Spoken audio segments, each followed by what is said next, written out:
Okay, so I watched this report twice, and each time the same red flag stood out. Some of Canada's premiers just sat down with US governors to talk about rebuilding cross border travel.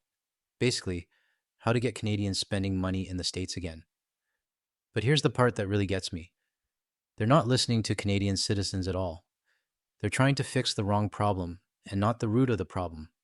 Stick around, because after the report, I'm going to break down exactly why this kind of diplomacy is a mistake and why I feel it's going to be a wasted effort. As for the background, first two photos are from a trip I took up to Whistler. The last two are from my mom, somewhere on Vancouver Island. I forgot to ask where, but she captured it perfectly. Thanks again, Mom, for the photos. All right, let's get into it. Hi, Governor. Pleasure to meet you. Pleasure to welcome you to our program. Thanks for making the time. Great to be with you. I'm coming to you today from Banff, Alberta, not too far from where we were yesterday. The President and the Prime Minister had a bilateral meeting lasting about 40 minutes.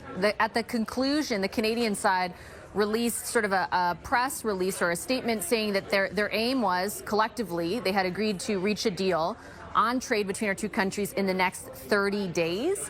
What are your thoughts on the possibility of that and what it might mean to your state?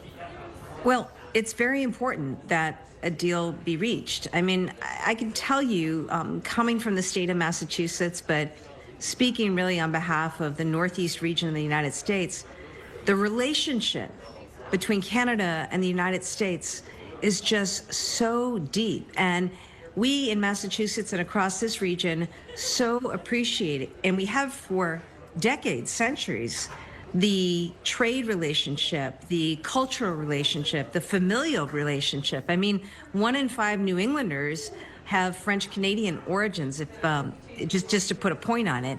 And you know what we've seen in frankly President Trump's doing has been to totally disrupt those relationships, those familiar relationships, cultural relationships, economic relationships.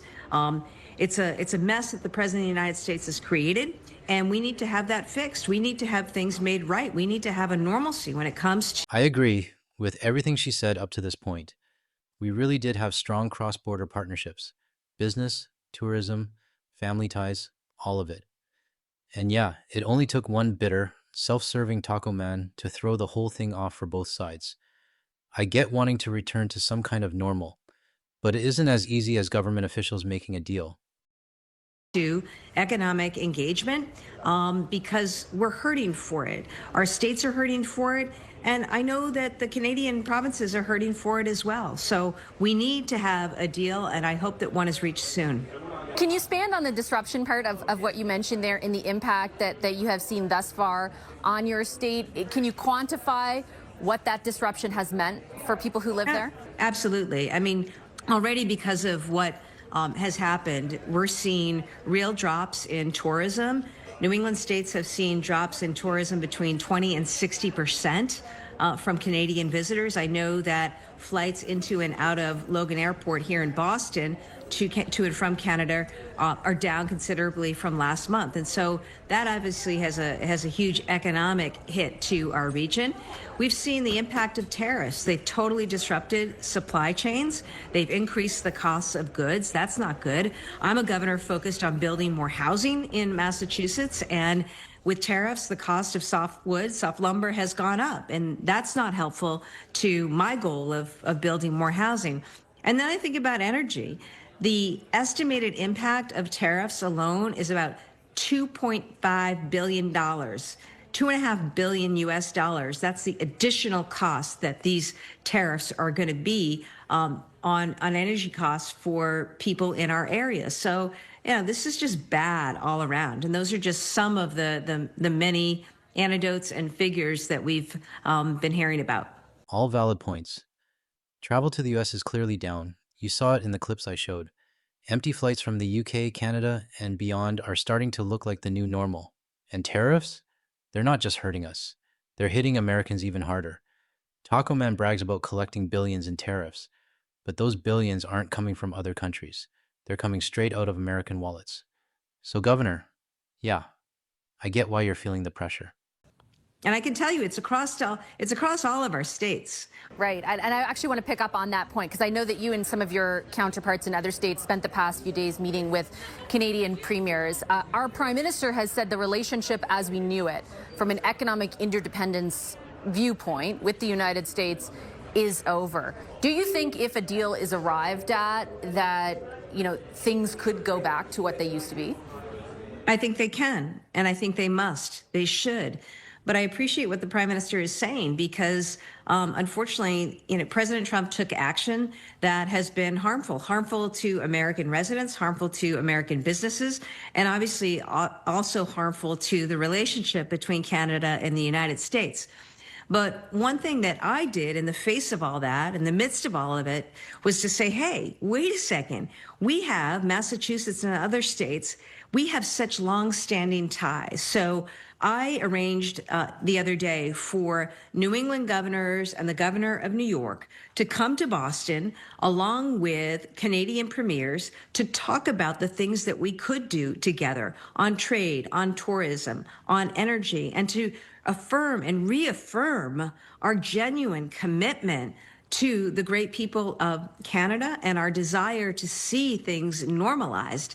This is not right, what has happened. And, as a governor of Massachusetts and as a representative of the United States, I want to be clear with the people of Canada that there's nothing more than most all of our residents want than to see the normalcy of relationships restored. Canada is our number one trading partner, has been a key ally and friend, more than anything, friend for so long to our states. And those are ties that, well frayed and tested, and they have been, need to be restored, need to be shored up. And that's why I took that action as governor. And I was just so happy to be able to host the premiers and have the conversation about what is in everyone's mutual interest. And This is where the governor completely lost me.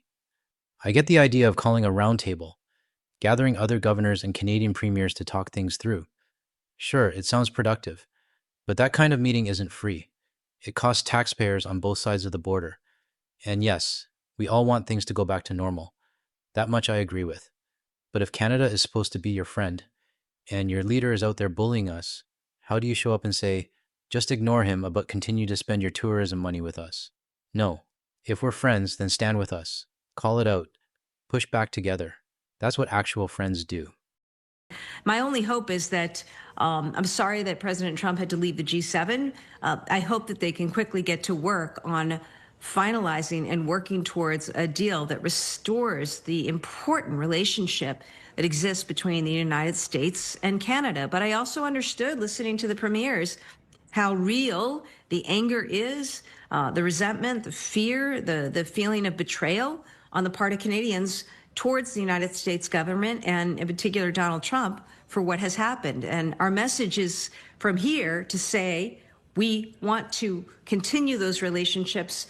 Canadian-U.S. friendship means a great deal to all of us, important trade relationship, important economic relationship, and that's something that we want to see restored. And I hope that Canadians still come to Massachusetts and visit this part of New England. Sorry, Mrs. Governor, but I don't think most Canadians are heading back to New England anytime soon, no matter how hopeful you are. And here's why. Now, this is just my take, and if you agree or disagree, let me know in the comments. I'm always open to hearing different views. But no, Canadians aren't going to rush back just because our premiers and governors sit down and cut some new deal. This isn't about discounts, coupons, or limited time offers. We get that you are struggling, but no matter what you say or do, this Canadian speaking is not supporting you. In my opinion, reaching out to our premiers was the wrong move. If you really want change, you and your coalition of governors should be speaking directly to your own government, your Congress, your Senate, your White House. Don't sidestep the issue by talking to us. Talk to them. Call out the administration. Call out the ones enabling this mess.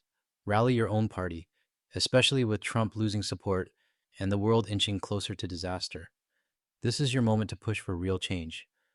Taco Man is starting to lose some of his key MAGA supporters, and now is the time to shout across the aisle and start to get Republicans to see the damage being done. As a Canadian, That's what I want. And I know I'm not alone. We don't want discounts. We don't want to be begged back. We want accountability from the people responsible. Until that happens, this Canadian won't be crossing the border, no matter how sweet the deal is. So, to my viewers, what do you think? Am I off base here? Or is this how you feel too? Drop your thoughts in the comments. That's it for today's video. If this message speaks to you, hit like and subscribe. It helps more Canadians see it. Thanks for watching. See you in the next one.